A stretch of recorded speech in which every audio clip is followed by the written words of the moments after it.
Bien. J'espère que vous avez pris vos earphones. J'espère que chacun a passé une bonne nuit et je vous accueille à nouveau. Au nom du comité international organisateur, j'ai le plaisir de vous accueillir à cette deuxième journée de la deuxième session internationale du tribunal Russell sur la Palestine.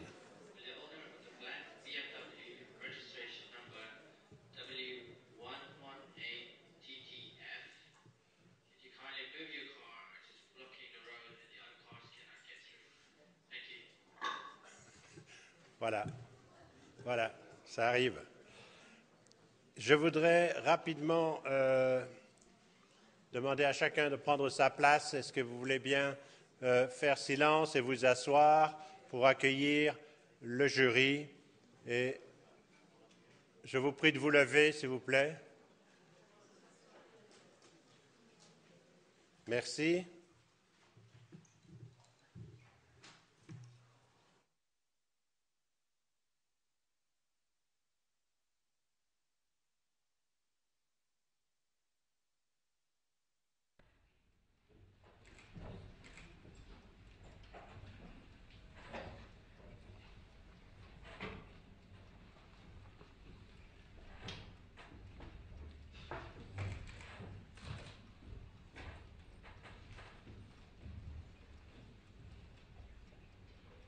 Merci beaucoup. Asseyez-vous, je vous prie. You can sit now. And,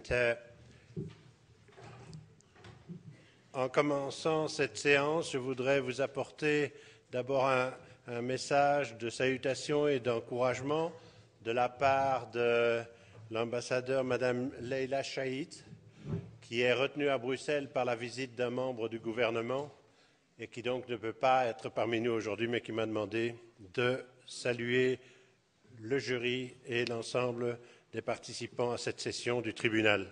De même que nous avons reçu un message de Nurit Pellet. Le professeur Pellet est tenu à Tel Aviv par des obligations de sa charge professorale et donc elle demandait que nous fassions nos sessions durant les congés scolaires. Mais c'est évidemment pas toujours aussi simple. Troisièmement, je voudrais aussi vous apporter les salutations de M. Andreas Van Agt, qui est un de nos parrains, qui a été Premier ministre de la Hollande et qui nous a envoyé d'ailleurs ici son assistant. Je voulais que lui soient rapportées les salutations, évidemment, de vous autres et du jury du tribunal. Alors, aujourd'hui, nous allons poursuivre nos travaux jusqu'à 17h30 et je vous demanderai d'être particulièrement attentif et surtout de garder pendant toute cette journée la même qualité de présence que vous avez eue hier.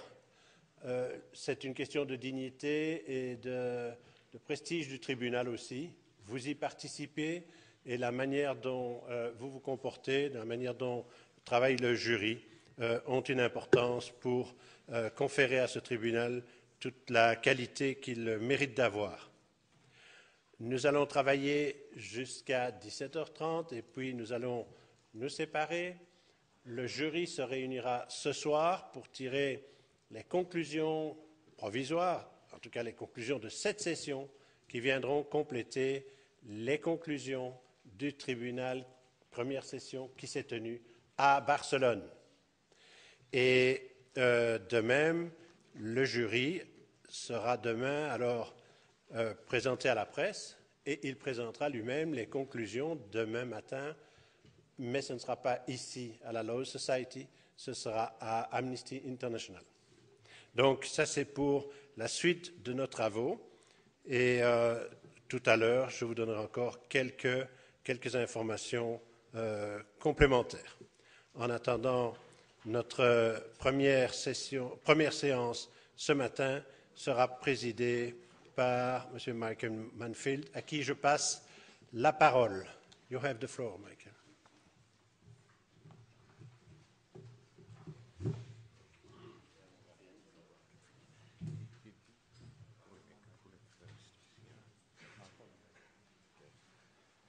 Good morning. I apologize for the late start today. Some people obviously had an extraordinarily wonderful Saturday night. However, I think we're all here in that sense now. And a little bit of housekeeping. We're obviously now running about half an hour late. I haven't been told we try and cram everything into the schedule as it was. So I think that's how it will proceed in the day. Namely, we'll keep to the time space allotted for this. We are just in time. Oh, we're just in time. Yeah. Sorry, okay. I've heard that before. Yes, okay. We're just in time. All right, running a bit late. However, I've been approached this morning by certainly one member of the audience who has important information on the topics we're dealing with, but the information he's got is not included in the materials we have. Now, if there's anyone else, in addition to this particular individual, who does have either a point or information on the topic of corporate or company complicity in the occupied territories and so forth, the issue that we've been dealing with up to now, then it's not too late to at least give us an indication before tonight of what it is, and if there's more data on it, where we might find it. We're not giving any guarantee we'll necessarily be able to include it, but we might be able to because it may have a close relevance to some of the topics already dealt with. So, an invitation for anyone else. Now, secondly, before I just start this session, we've got, as you will see on the program, 3 witnesses. There is a 4th to be included at the end. So I've got to try and get through 4. One of them may take much longer than the others, that's Saskia Muller, because unusually we've had a very detailed response. You will recall that the Tribunal Secretariat wrote to all the companies who might be named for their responses to what is being said about them. On the whole, the majority did not respond. Some responded in the way you saw yesterday, which was effectively not a particularly helpful response, and in some cases plainly doesn't meet the facts on the ground. However, in this occasion, I'm going to devote a little more time to her because she has got the reply and she's been in contact with the company. And if you'd like to add, if you're making notes of who's coming, Terry Crawford Brown from South Africa will be the last, in other words, of the 3. We've got 4 to get in this period of time. Now, also, just a precursor. Yesterday, I read out, and I'm not going to do it again, but I'm just going to mention it again, an extremely important paragraph, 159, in the World Court opinion, otherwise sometimes called judgment, but it's an advisory opinion of the International Court of Justice in The Hague, in relation to the separation wall and its illegality, and as a consequence of its illegality in relation to human rights law and international humanitarian law, the obligations that arise for states and others, and the obligations are very clear in that paragraph, effectively, that there should be no assistance given in maintaining the situation. That's the situation in relation to the wall. It's not just the wall, but the environment which is created by the wall. No assistance. And that there is a further obligation to see to it, this is strong language, to see to it that any impediment resulting from the construction of the wall to the exercise by Palestinian people of its right to self-determination is brought to an end. Now, these obligations are going to be particularly important in this sector. It's often overlooked that the financial sector is one of the most important because it underpins the activities, particularly economic activities, within the settlements. And the questions that will arise is, of course, who are the companies who are providing the financial services and resources? To what extent are they including interests and shares from foreign companies? To what extent do they have policies that are commensurate with the World Court advisory opinion? In other words, no further human rights violations. And to what extent are states ensuring that companies that invest in the banks that provide the resources are pursuing the same policies. So it's a convoluted avenue, but it's one of the most important. I'm sorry, I thought I'd introduce that today because of some people like me probably, you get a bit blinded by science and maths and figures. But actually this is not such a complex area, but it's an extremely important area. So may I ask for Merev Amir as the first witness? Thank you. Very good.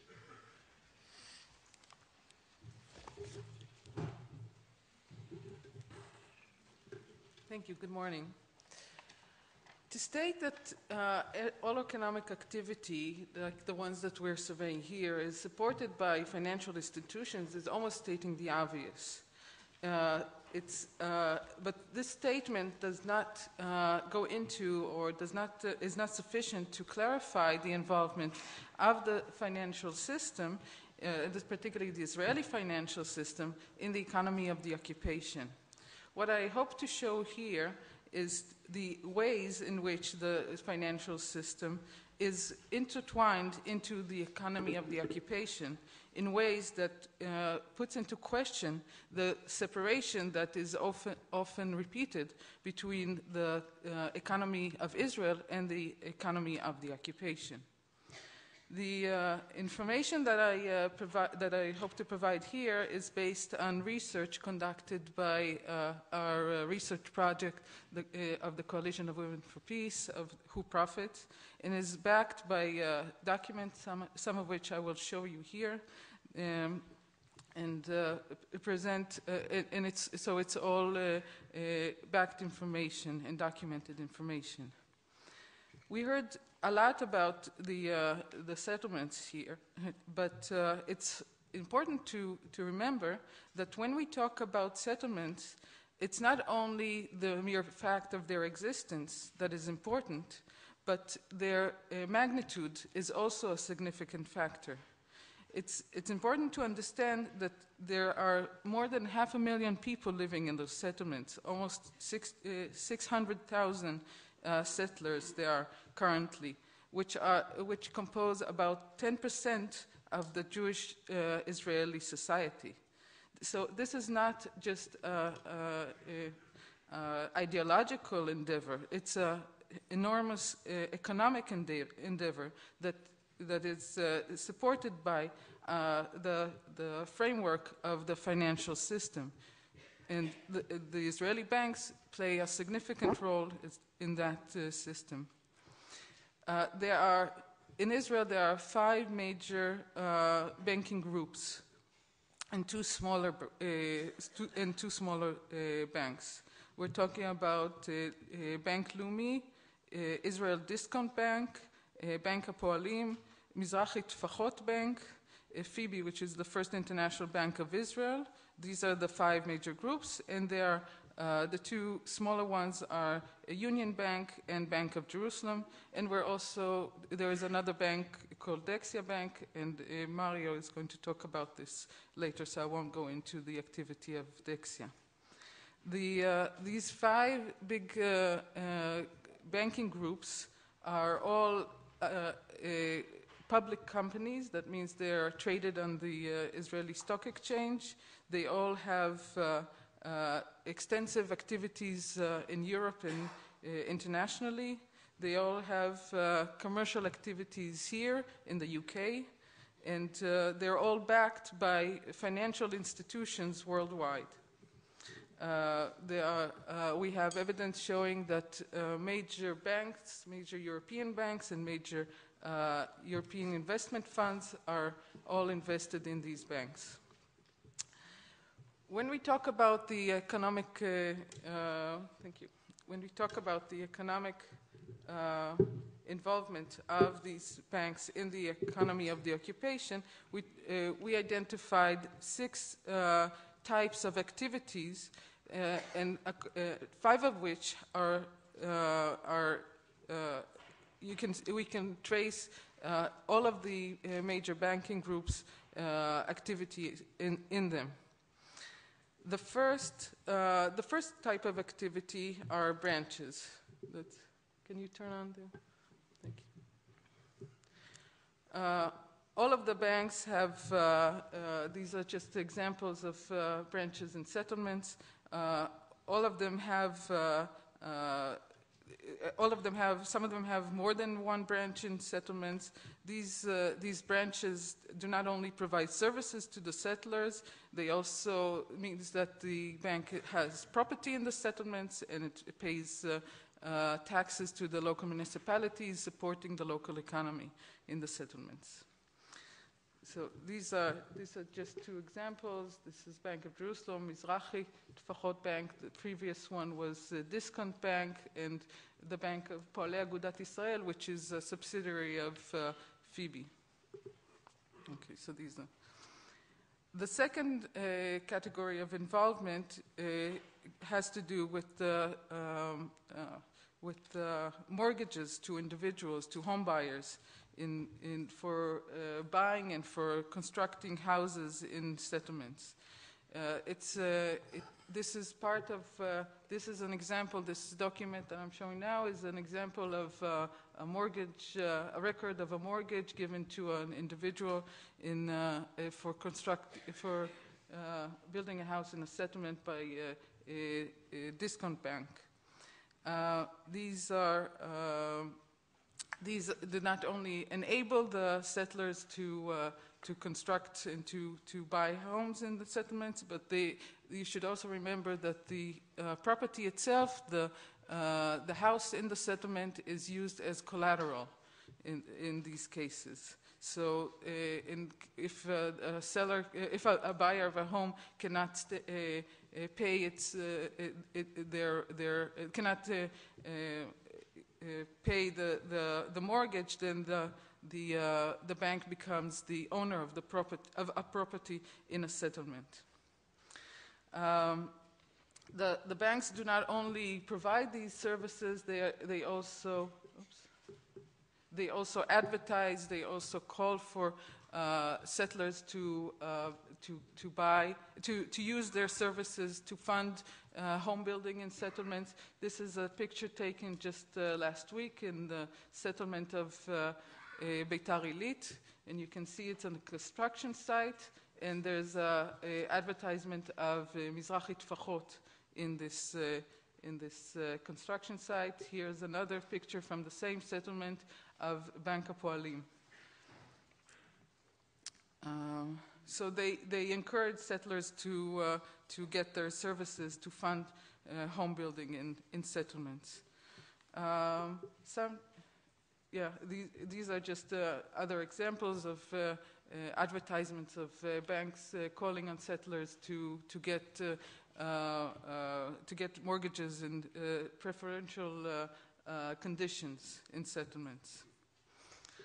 This is just to show how things work. This came out last week. It's an article in Ma'ariv. The background story of this is that there was a call by Israeli artists and actors to boycott settlements, in particular the Ariel new artistic center.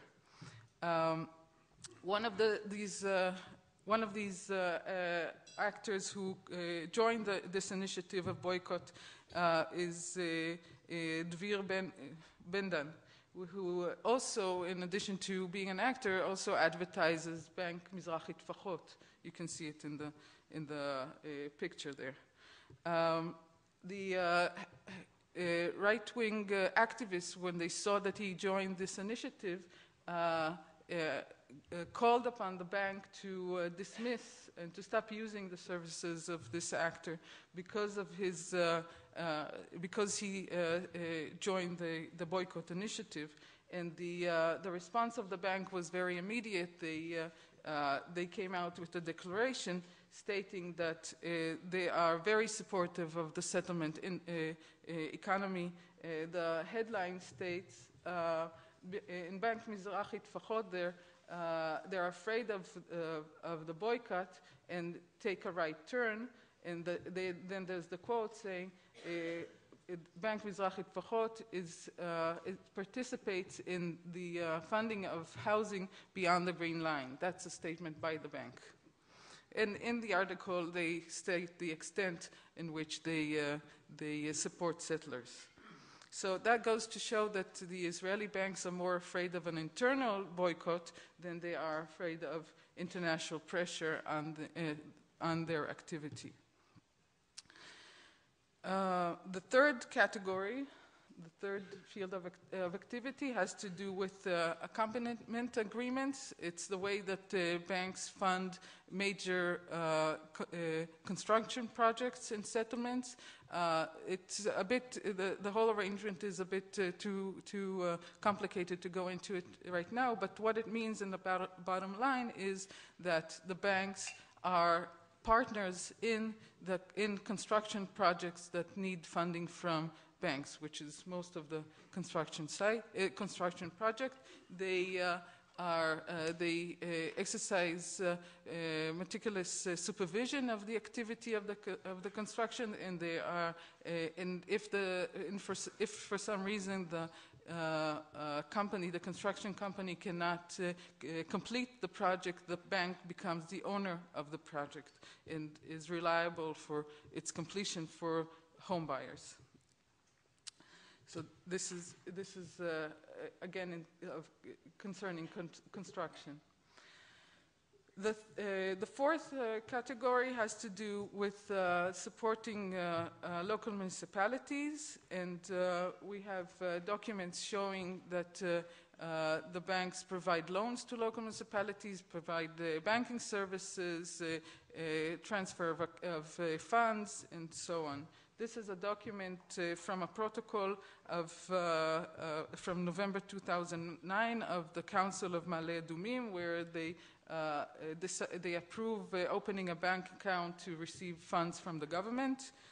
And this is another document. This shows the record of a loan given from Bank Otzar HaChayal, which is a subsidiary of FIBI, of First International Bank, which was given to the municipality of the settlement of Ariel in January of this year.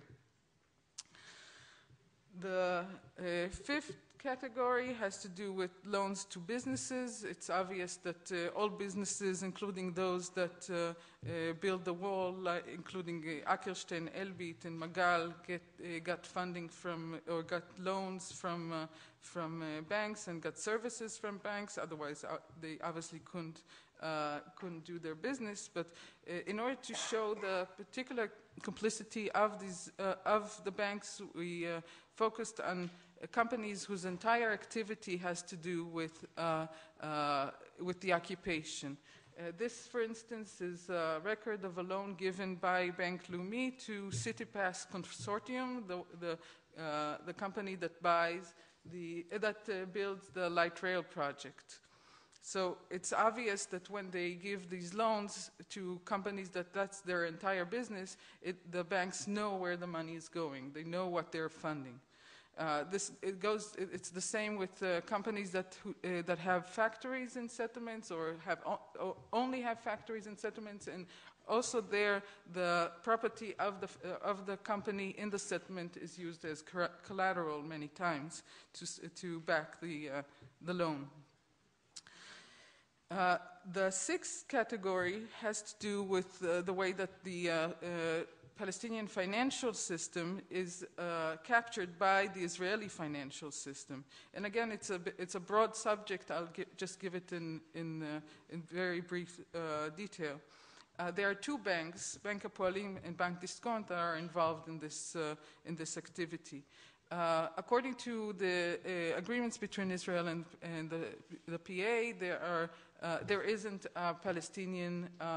There's no Palestinian currency. That means that everything that is done in the Palestinian market is done with foreign currency, and because the Palestinian market is actually a captured market of the Israeli market, then most of it is done in shekel. The Palestinian banks don't have direct access to the clearing services of the Central Bank of Israel, so they have to use the services of Israeli banks to get that. They have agreements with these two banks, with Poalim and Discount, and if you look at these agreements, you see that to get these services, the Palestinian banks have to pay very high commissions and to give extremely high collaterals for these services, which turns the shekel into a much more expensive currency in the Palestinian market than it is in the Israeli market. It also has additional consequences on the activity of... Okay. It has additional consequences of and limits on the ability of the Palestinian banks to operate, and there's also the case of Gaza, where the Israeli banks announced that they will stop working with the Palestinian banks, and brought about a collapse of the Palestinian economic system there. But that's, again, it's a long story that I can't go into right now. To understand what the consequences of this analysis, you should remember that the Israeli market is a highly centralized market. According to data collected by the Central Bank of Israel, 30% of the market is controlled by 10 families, and about 50% is controlled altogether by 20 families. That means it's a market in whose major activity is all centered in the hands of a few families. All of the major families have own, or at least partially, if not completely, they own the Israeli banks. That means that every activity that is done by the banks is actually done by the central players of the Israeli economy. So when you control the when these major players, these major investors in the banks control the banks, and these banks have actually have such an extensive activity in the occupied territory, that means that the entire Israeli economy is actually implicated in the economy of the occupation. Thank you. Thank you very much. I've just got one quick question. You mentioned 5 major groups, banking groups that are involved. This was at the start of your evidence, and that all major European banks were investing in those groups.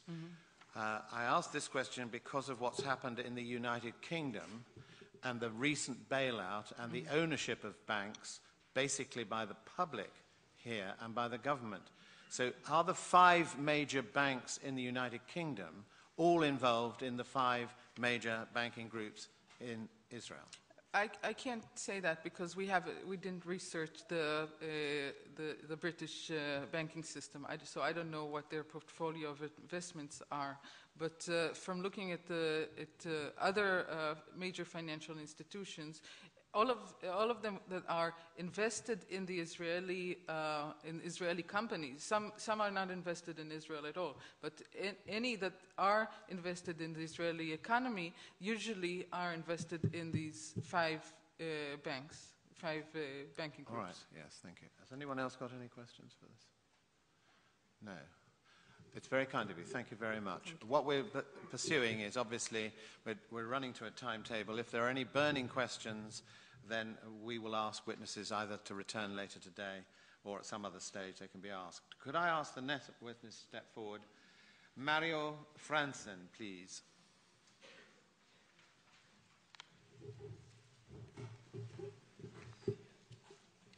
Dear members of the jury, I will present the case of Dexia before you. I will run through it on a chronological way. It's a little bit risky, it can be boring also, but I think it's important to show clearly what is the evolution in what Dexia is doing in the settlements, and also to show clearly that they were aware and are still aware of what they are doing from the beginning. The Dexia Bank is a Belgian-French banking group. And in the end of the 20th century, their strategic choice was to become #1 in the world for public and wholesale banking, which means services to public institutions as governments, states, municipalities, etc. and it's all from that period dates their link with Israel. They bought or invested in the end of the 20th century in the Otsar Hasheltom HaMekomi, which is an Israeli bank who has the same theme of working, the same market that they play at. And it was, don't forget, during the second Intifada. The 1st of January 2001, they consolidated their share in the bank, which means they control more or less 2/3 of the capital of the bank, 2/3 of the voting rights, and 2/3 of the appointing rights for directors. This shows that since 10 years, Dexia is in complete control of the bank in Israel. Now, during these 10 years, Dexia didn't change its policy at all. The first letter that was written to the board of Dexia in Belgium, the board of the group, was at the 15th of April 2001, and it warned Dexia Group to be very cautious because investing in an Israeli bank would give a big risk of being linked to the occupation. And it seemed not only a risk, and I will run to the two most important documents that we found to base our case upon. And it's documents that are dating back from 2003 until 2009. Now, in 2007, a complaint was introduced before the Financial Committee of the Israeli Parliament, the Knesset, in which several settlements said that Dexia Israel, because in the 2003 they renamed the Israeli bank Dexia Israel, that they were discriminating, and we discussed the non-discrimination yesterday already. They was discriminating the Israeli municipalities beyond the Green Line, the settlements, as we know them. David Kappa, who is the CEO of Dexia Israel, was invited to this financial committee to speak in his defense. And he did this with brio. And he mentioned two elements. First of all, he said we are a banking group and we base our decisions upon economical parameters, which is logic for a bank. But secondly, and more important for our case, he said you don't have to address us with your complaints because we financed 10 settlements between 2003 and 2005.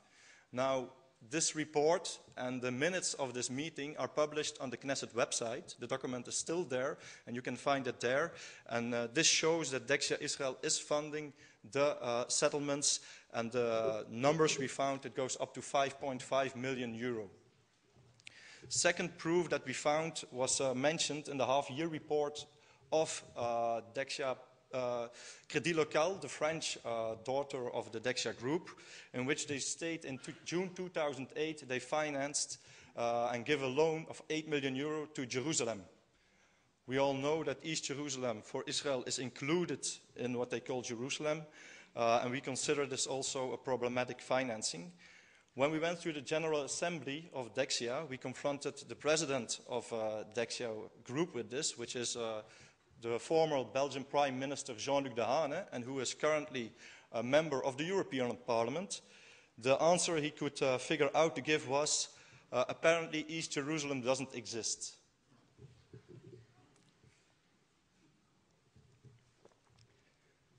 Now, Dexia never denied the proof that we introduced to them and that we also introduced before this court today, which were based on the documents, and maybe it's getting embarrassing, but we found them through the help of Who Profits.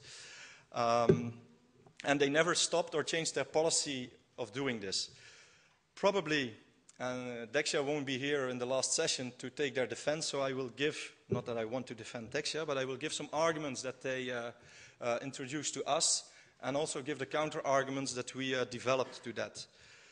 Dexia says, and their board says, it's a problem of the previous board of Dexia, because in 2008 with the banking crisis, also Dexia was saved by government money and the board was changed. So Jean-Luc Dehaene came as a president of the board, and Pierre Mariani, which is a protégé of President Sarkozy in France, he worked with him on his Ministry of Economy several years ago. He is the CEO of Dexia. They say, we changed our policy. It's old news. We don't do this anymore. But this runs contrary to the proof that we found in 2008 and 2009. So in this period, Dexia Israel played a key role as a middleman in loans that settlements wanted to have and investors on the international market who wanted to invest in these type of loans. These are the so-called mortgage loans with mortgage of the Israeli government funding that they will give to the settlements in the future. They used as a mortgage. We talk here, and it's based on documents from the Israeli Registry of Loans, about 12 settlements, and the amount of money in this 2-year period, 2008-2009, goes up to 34 million euro. Secondly, is that Dexia Israel is also delivering a whole range of financial services. And I will mention only one case, the Israeli National Lottery, the Mifal HaPais, is also diverting budgets to the settlements beyond the Green Line. And Dexia Israel is a privileged partner of the Israeli National Lottery, so all this money goes through Dexia Israel accounts. We talk about 43 different settlements since June 2008. We don't know which amounts are involved in this type of funding. Secondly, second argument Dexia gives is, yes, we did it, but they're fading out, these type of loans. Now, Dexia is not, the Dexia group, in this case, is not really telling the truth. They still mention the before and the after 2008 issue, but they never mentioned these mortgage loans, the 43, nor the Jerusalem loans of June 2008. So fading out is a very relative thing here. The first loans I mentioned, the 10, they run for 12 years, which means until 2017. Some of the mortgage loans run for 99 years, not only in the occupied territories, but also the Golan Heights is involved. And the third argument Dexia gives, and this is, they use the non-discrimination item a little bit differently this time. They say we also finance Arab villages. So if they finance Arab villages, what Dexia does inside the legal framework for us is not an issue in this case. What they do conform the law, anyone can do that. But what's concerning us, and we wonder if it's true and what's the reason of this, apparently they keep records of loans giving on an ethnic basis. Arab villages, I don't know what they mean with this. Two more elements I want to introduce to add to the case. And this is one of the ethical issues. Dexia Group signed the UN Global Compact. And it was mentioned yesterday already, but I don't remember that the first two principles were read out loud here, so I will do it. And it states, Dexia should support and respect the protection of internationally proclaimed human rights, first principle, and make sure that they are not complicit in human rights abuses. I leave it up to the jury to judge if Dexia is working in accordance with this. I also want to make a reference about this public and private type of bank. Dexia Group is known as a private bank. But when we have a closer look to the shareholders built up, we can also judge otherwise. And the link with the first session of this tribunal in Barcelona and the role of the European Union and its member states, it could have been possible that the Dexia case was presented in Barcelona. The biggest shareholder of Dexia, which is the Caisse de dépôt et consignation, it's a French investment group linked to the French government. And for the doctors in mathematics here in the hall, they can join me in calculating. This Caisse de dépôt et consignation, they have 17.6% of the shares of the Dexia Group. The Belgian holding communal, which represents all the shares of the Belgian municipalities and provinces, and I have to note, every Belgian municipality and every province holds shares in Dexia, they have 14.8% of the shares. The Belgian and the French government each have 5.7% of the shares. And this is due to the intervention they had to do in the 2008 during the banking crisis to save this bank. So they did it with public money and more precisely also with my money. 3 Belgian regions, and yes, it's possible still in Belgium to work together with the regions, they hold 5.7% of the Dexia shares. So who did a quick calculation sees that it goes up to 49.5% of the shares of the Dexia group are controlled by one or another political level in France or Belgium.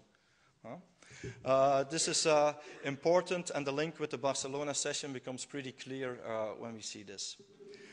To conclude, I will give you an overview of the settlements financed by, through, or with the aid of the Belgian-French banking group through their subsidiary, Dexia Israel. Some of these received money more than once, but I only mentioned them once.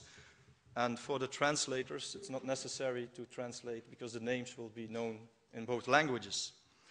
Male Ephraim, Alfei Menashe, Al-Kahana, Beit El, Ariel, Beit Arieh, Givat Zeev, Kedomim, the region of the Jordan Valley, the Harevron region, Samaria, Jerusalem, Gus Etzion Regional Council, Beit Elit, Shomron Regional Council, Emmanuel, Oranit, Golan Heights Regional Council, Mate Benjamin, Itamar, Alon Shfut, Elazar, Eshkolot, Beit El, Beit Elit, Bnei Yehuda, Geva Benjamin, Dolev, Bikat Hayarden, Har Hadar, Haggai, Hinanit, Hashmonaim, Yakir, some settlement neighborhoods in the East Jerusalem region, Kohav Hashahar, Kafr Adomim, Mevo Horon, Modein Elit, Male Adomim, Neve Daniel, Nofim, Nili, Ofra, Etz Ephraim, Atnil, Peduel,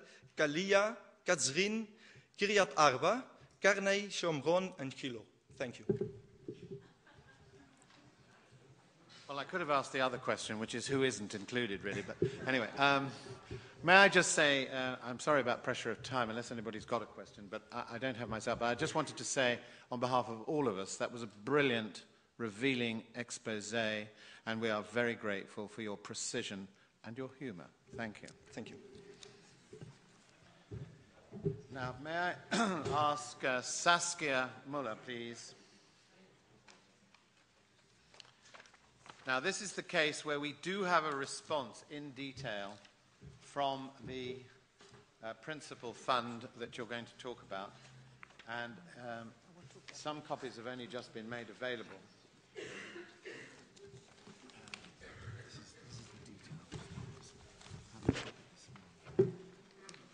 Members of the jury and all the people present here, thank you for giving me the opportunity to explain some things about PFZW. I'm sorry about the name, it's quite complicated.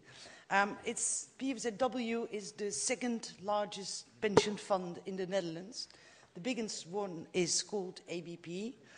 PFZW is the second one, and it ensures the pensions of 2.2 million people in Holland. We have about 17 million, so you can relate it to that. And its total assets amount to about 97, almost 100 billion euros. So that's quite a lot. And since earlier this year, PFZW, may be interesting to tell, also ensures the pensions of the biggest union in Holland, the FNV. They had their own pension fund, but they transferred it to PFZW. Now, I will get into this in more detail later on, but the case I have earlier presented to the jury is not correct anymore, in the sense that after presenting it to the jury of the tribunal, I have found out that the investments I have worked with, that I thought PFZW was still holding, have changed earlier this year. At the moment, PFZW has investments in 14 companies that are in some way contributing to Israel's violations of international law, or that are profiting in some way of Israel's over 40 years occupation of Palestinian territories. I have distinguished between 4 ways in which these companies can be involved in either the occupation in the occupation. Some of these companies have a factory or a branch in a settlement or in a settlement area. An example of one of these companies is a Swedish company, of which I'm sure I will pronounce the name wrong. It's Assa Abloy, that has a subsidiary in Israel. It's called Multi-Lock, and they produce in some settlements. Another example is a Dutch company. It is Unilever. You may know it from detergents, washing powders, shampoos, etc.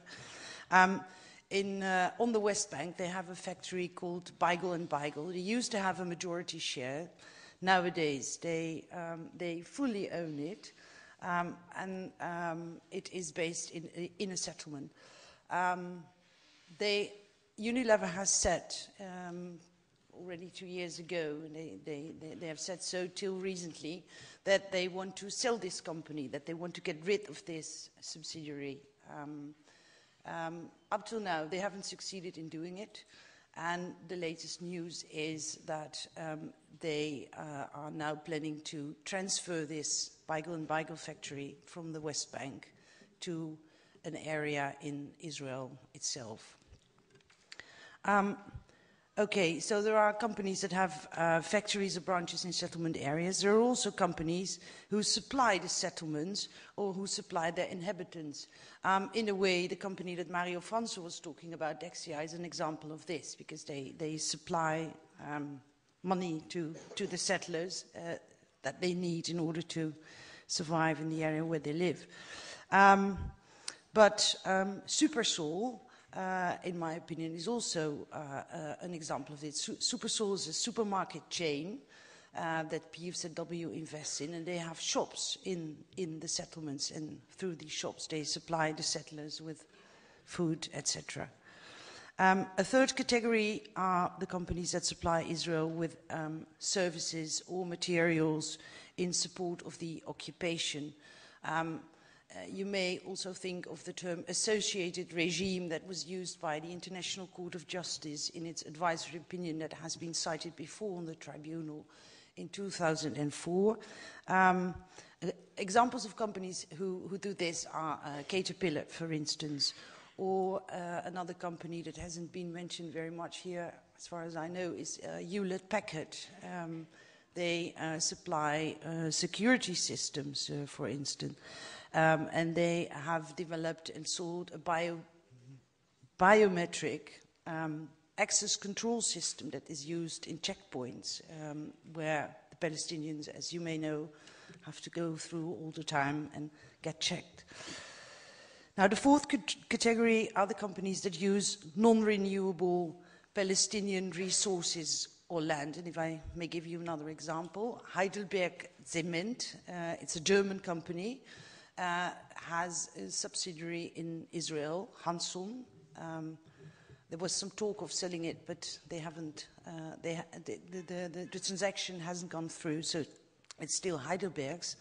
Hanson exploits a quarry in the occupied West Bank, where they take materials that are Palestinian resources that will never get back.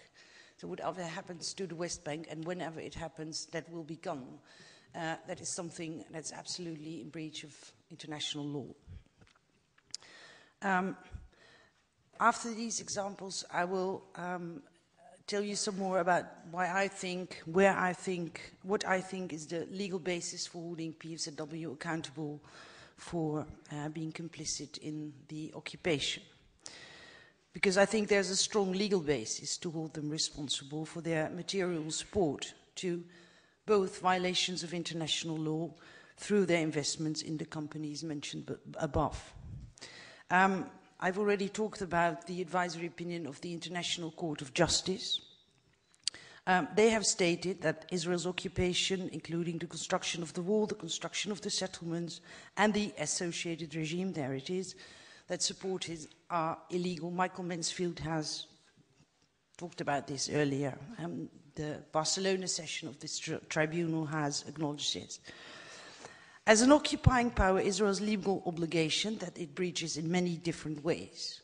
It breaches international humanitarian law, it breaches human rights of Palestinians, and it breaches the Palestinian people's right to self-determination. These three categories of violations of international law by Israel were acknowledged during the Barcelona session of the tribunal. Now, these violations of international humanitarian law by Israel include confiscating land of Palestinians not for military purposes, transferring its own civilian population to the occupied territories, and substantially altering the nature of the occupied territories, as I showed you with the example of Heidelberg Cement and Hansen, who exploit the quarry. The violations of international human rights law by Israel include destroying Palestinian homes and property.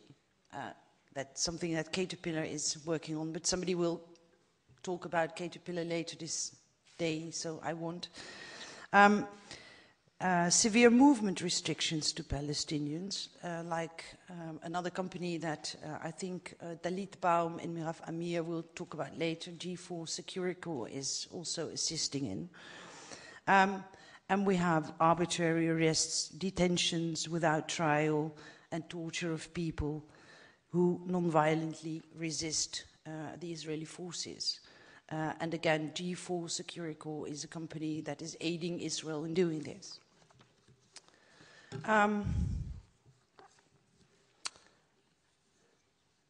Israel infringes the right to self-determination of the Palestinian people by maintaining control of the Palestinian territories in the West Bank and in Gaza and in East Jerusalem through its belligerent occupation. International humanitarian law, international human rights law, the right to self-determination of the peoples have an indisputable legal basis in the United Nations Charter, in Resolution 2625 of the General Assembly of the UN, in the International Covenants on Economic and Social and Cultural Rights, and the Civil and Political Rights, and the Convention on the Elimination of Racial Discrimination, amongst other treaties. I will save you these, and myself.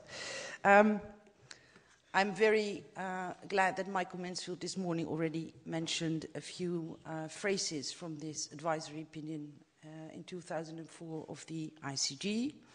That are very important when you look at pension funds, for instance.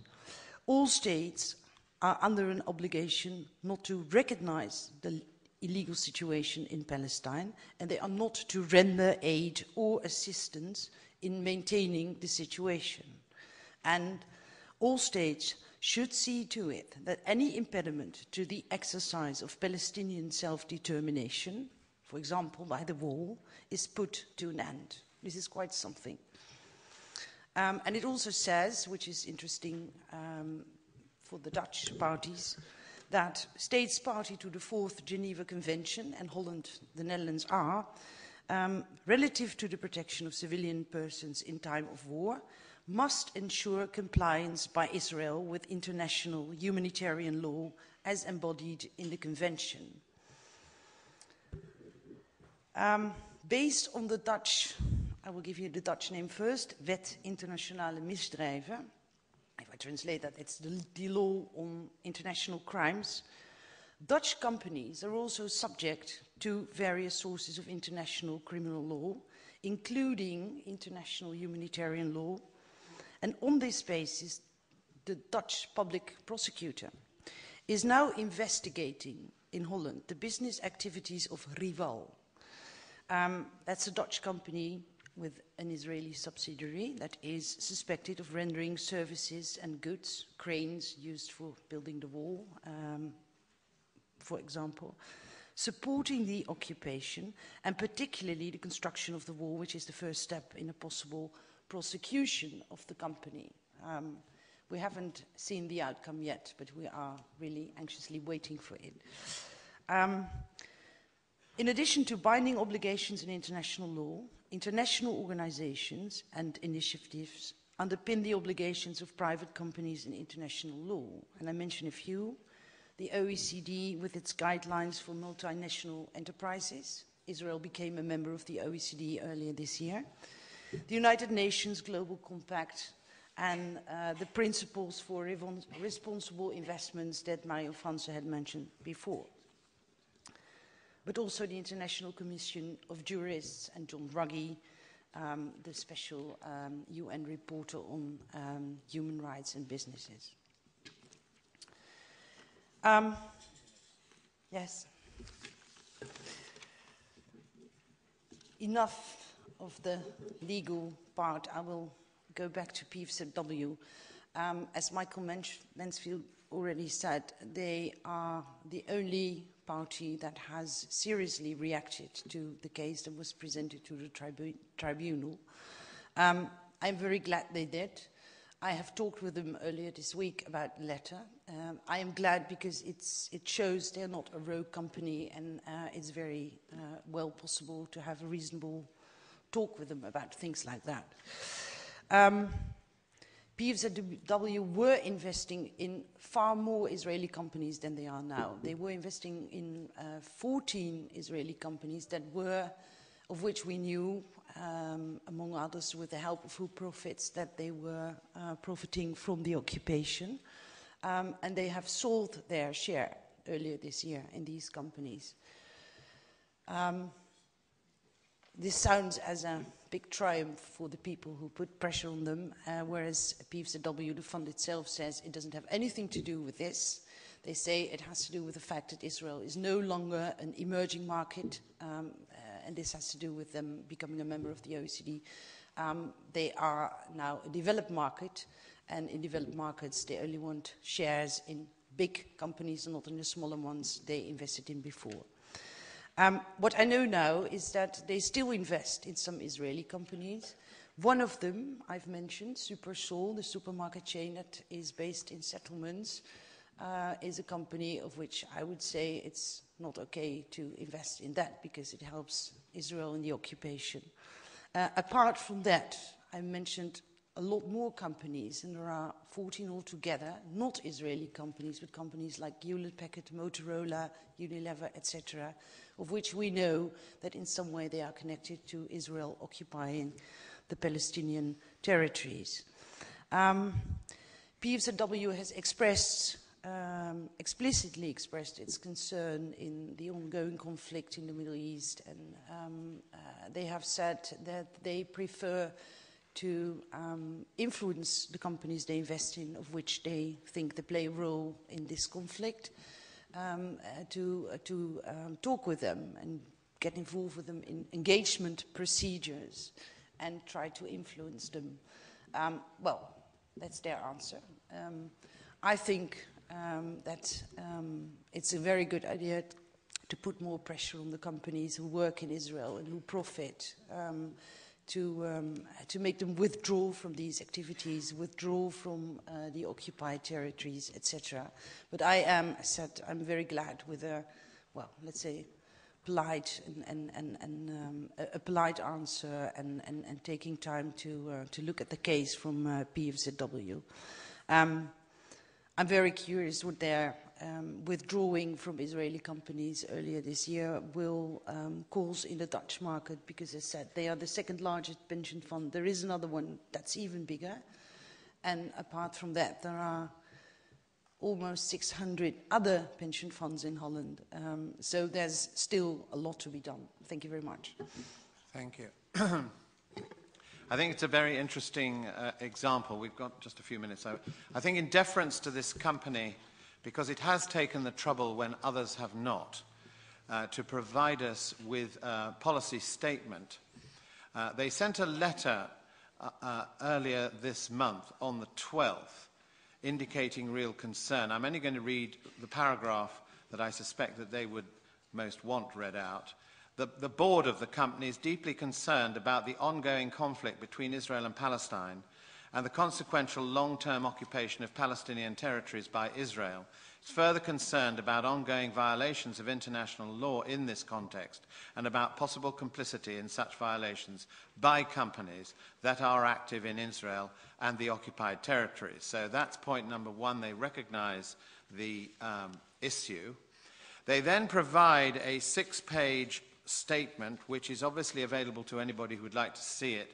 We've had it copied this morning, and no doubt this was partly in response, or perhaps entirely in response, to the inquiries made on behalf of the tribunal. Now, it's take too long to read it all out, and it's already been mentioned, but they're indicating, I'll just give headings, a responsible investment policy is what they intend to focus upon, and that in particular they do have exclusions. In other words, companies in which they do not invest in, they say, and I've no reason to doubt some of what they're saying here, obviously. The first obvious category in which they do not invest or do not have sub-investments are controversial weapons, weapons of mass destruction, which we've heard a lot about and so on. So I don't read out that list, but cluster bombs and others that, in fact, of course, some of these weaponry has been used in recent conflict zones. However, there is another heading, I'm not reading them all out, the other one that's relevant to this is human rights. Now, they have a slightly different position on this, but in fairness to them, this is how they spell it out. Exclusion as a last resort. In other words, they'll only exclude a company that's in breach of human rights violations, and obviously it's any company who's effectively maintaining the system, if you like, in the settlements. They prefer, and the word has already been used, engagement as an approach. And the company regards it as a basic tenet of its identity that the companies in which the pension fund invests respect human rights and labor rights, and we heard a lot about that yesterday. Experience shows that there are high-risk countries and high-risk sectors in which violations of human rights are relatively frequent and in which companies can become involved. We would add, of course, low risk as well. The company expects, or the board, sorry, expects companies operating in these countries and sectors to have human rights policies, programs, and reporting systems, which, of course, is what we've been talking about in relation to other companies. And what the company does not in principle directly exclude such companies from its portfolio if these programs are lacking, that's programs in relation to human rights, but prefers a role as active shareholder by firstly pursuing an engagement approach. On the pension fund's behalf, they've got another company who's actually helping them do this, will enter into a dialogue with a company to improve the situation, end the violations if persistent, which of course is compatible with the World Court ruling, and to avoid any such violations in the future, for example, by establishing satisfactory human rights policy, programs, and reporting. Now, it goes on, there's more detail, but obviously it'd take too long to read it out. It's only if all of that fails, they will then exclude the company for investment purposes. But it seems, certainly on the face of it, that this is a company that has at least taken the trouble to spell out their policy and to spell it out to us and the public at large, and appear to be taking steps in the right direction and should be encouraged to take more. So I hope if they're watching on the internet, I apologize for not reading all of it, but it's here and available. Is there anything else you'd like to add to all of this? Or not? I'm not suggesting there is. Maybe one thing, it may sound a detail, but it could be interesting. As I said, PFZW has withdrawn from many Israeli companies, and they have, but they have reinvested in some Israeli companies, at least in two. The third one's not certain, and I had to check it all in 1 week. But one of these companies is, as I said, Supersol, and that's a company of which we know they profit from the occupation, and that is something that I was sort of surprised about. I thought, well, when you withdraw from all these Israeli companies, do it in a proper way and don't reinvest in Supersol again, stay out of it. But they haven't. Right. Yes, Tony, yes. I just wanted to draw attention and ask your view about Section 7 of PFZW's letter, which seemed to me particularly interesting. They say that they will develop an engagement approach, in particular with companies that contribute to sustaining the occupation, companies which are directly associated with occupation or suppression, and companies that contribute to activities that can be seen as in direct violation of international law. Engagement, according to them, means asking them to provide detailed information on their policies. What is your comment on a policy which engages companies which they, by definition, are sustaining the occupation? Can you repeat the last part, sorry? The companies with which they are engaging are those that contribute in different ways to sustaining the occupation. What they mean by engagement is to ask the companies to provide information on their policies, and the final outcome may or may not be the decision to include the company from its investments. Yeah. Well, I think an engagement procedure is better than not talking to these companies and not trying to influence them. On the other hand, I know that since quite some time they have been in such a procedure with Veolia, a company we discussed earlier yesterday.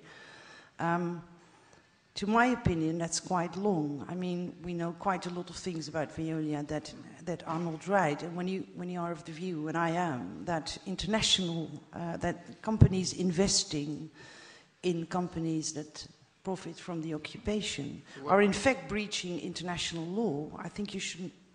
So what you're saying is the information, in your view, is already there for all to see. I think so. And they don't need to find out anymore. Yes. Thank you. There's a very quick, we've got one more witness, and I hope he's still here. Thanks. Very quick one. Have you had interaction with the pension fund, and are they responsive? I have talked to them last Thursday when I knew of his letter, and I've discussed it with one of their spokespeople. Yes. It was a very nice, good contact. Good dialogue. Okay. We didn't fight. Yes, thank you very much indeed for your assistance on this matter. Can we have the last witness in this section, which I mentioned earlier on, Terry Crawford Brown, please. He is here. And Terry, as you're walking up, I'm trying to keep a bit of control. You've got until about 1:45, so it's about 8 minutes on my watch. I hope that's enough. Thank you, members of the jury, for giving me the opportunity to testify before you. I'm a former international banker with Nedbank, a major South African group in Cape Town, and in the mid-1980s, my position was regional treasury manager for the Western Cape, meaning that I was responsible for international banking, including foreign exchange operations in the Cape Town area. I was also, in 1984, appointed by Archbishop Philip Russell, who preceded Archbishop Tutu, to be one of 4 Anglican representatives to the Western Province Council of Churches. So, if you will, I was a conservative white banker by day and a revolutionary by night. It was rather a schizophrenic situation, but, and hence I'm now wearing this jacket representing the World Council of Churches. I am at the moment spending 3 months in Palestine monitoring checkpoints in Bethlehem, and I spent 3 months in Jerusalem last year doing a similar assignment for the World Council of Churches. But in the mid-1980s, Nedbank was the preferred vehicle for the South African government to evade sanctions. We specialized in international trade, and we were very much involved in fraudulent letters of credit, phony documentation, etc. But members of my generation will remember that in August 1985, President P.W. Botha in effect told the world to go to hell with the Rubicon speech, the so-called Rubicon speech. The next day, the rand collapsed by 20%, and within 2 days, we had a major financial crisis in South Africa. The markets were closed, and per extraordinary coincidence, I had a major transaction going through at the end of August 1985 for $60 million US, or actually 120 million Deutschmarks. I had purchased from a South African shipping company, and we were instructed to deliver the dollars in New York to Barclays Bank for the account of Safmarine. Well, given the crisis, our correspondents in New York seized our $60 million. And, of course, we talk billions and trillions these days instead of millions. But they seized our $60 million US, and the whole New York payment system collapsed. In those days, you needed access to the seven major New York banks, or else you weren't in the world, because of the role of the US dollar as settlement currency in foreign exchange markets. The governor of the Reserve Bank had to fly over to New York to guarantee Nedbank. It took about a week to put the payment system back together. But the message that we read out of that in South Africa was that New York was the pressure point. Therefore, I was dispatched by the South African Council of Churches to begin lobbying in New York and Washington for banking sanctions. Bishop Tutu, as he was then, and Dr. Beyers-Naudé signed a letter of appeal to the banking community to apply political conditionality, leading to representative government on behalf of all South Africans. That was picked up. The letter was also circulated to members of Congress and eventually was picked up by Congress in the Comprehensive Anti-Apartheid Act of October 1986, which was vetoed by President Reagan, and his veto was overridden in October 1986. After that, the United Nations, the Commonwealth, and so forth began to take up the issue of banking sanctions as to where the apartheid government was most vulnerable.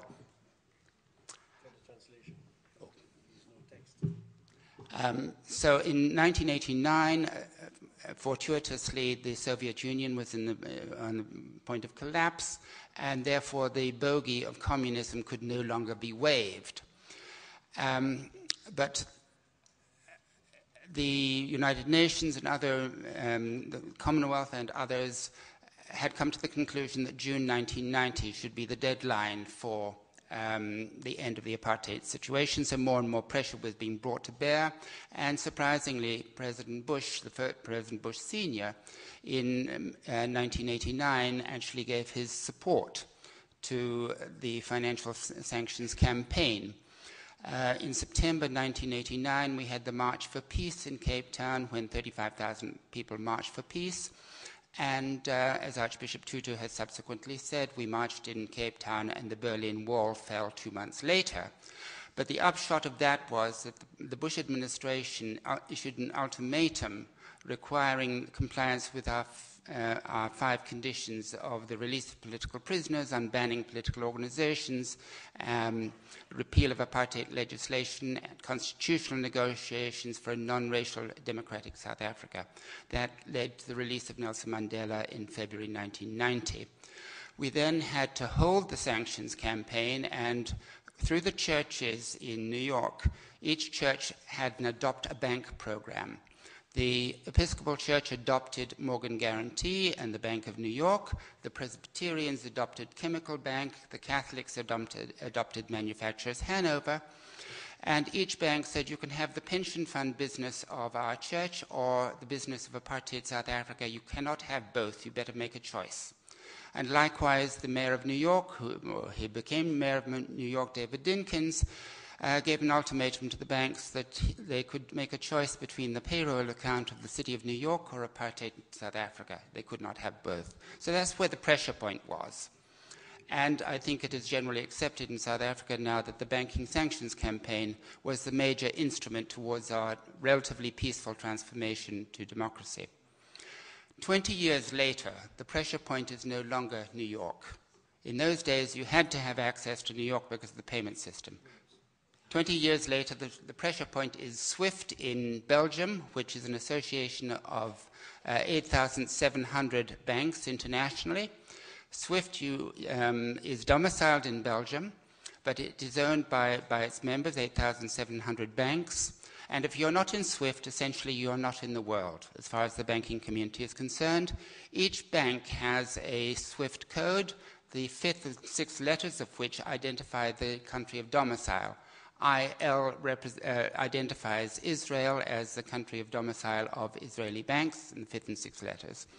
The Who Profits report has shown the complicity of all the Israeli banks in the settlements, but in addition to that, the international banking community is vital for Israel's economy.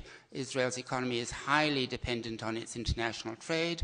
If it does not have access to the international banking community through the SWIFT network, then its economy would collapse, or its banking system would collapse, and with that, the trade system. Banks are increasingly conscious that money laundering and corruption is a major international security issue, and that unfortunately banks are also complicit in propping up countries such as Zimbabwe, Burma, and the Israeli occupation of Palestine. It is only made possible through international transfers made through the SWIFT system. SWIFT obviously will not yield to popular protests, but a court action in Belgium citing human rights violations by Israel in the occupation and the complicity of Israeli banks would, I believe, a court action in Belgium requiring SWIFT to reprogram its computers to exclude transactions to and from IL accounts would have massive consequences for the Israeli banking system. And it would then impact most immediately upon the financial and political elite who have the clout to demand political change. Unlike the poor of the construction workers, etc., it is the political elite that must be hit so that they then demand political change from government. And this, I would suggest, must be driven by civil society, not by governments. Our experience in the anti-apartheid movement was that President Reagan and Margaret Thatcher were backing the apartheid government right to the end, and it was driven by the churches and civil society that led to the transition in South Africa, and I would suggest the same thing holds true with the Palestinian situation and Israel. It must be driven by civil society, and I would hope that this tribunal might take the lead in making an application to a Belgian court requiring SWIFT to reprogram its computers. Thank you. Thank you very much indeed, Terry. That's brilliant. Almost 1 minute over, and that's all.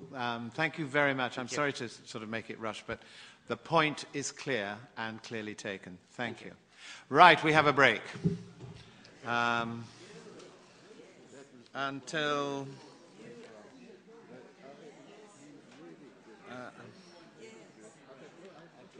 12:05, please.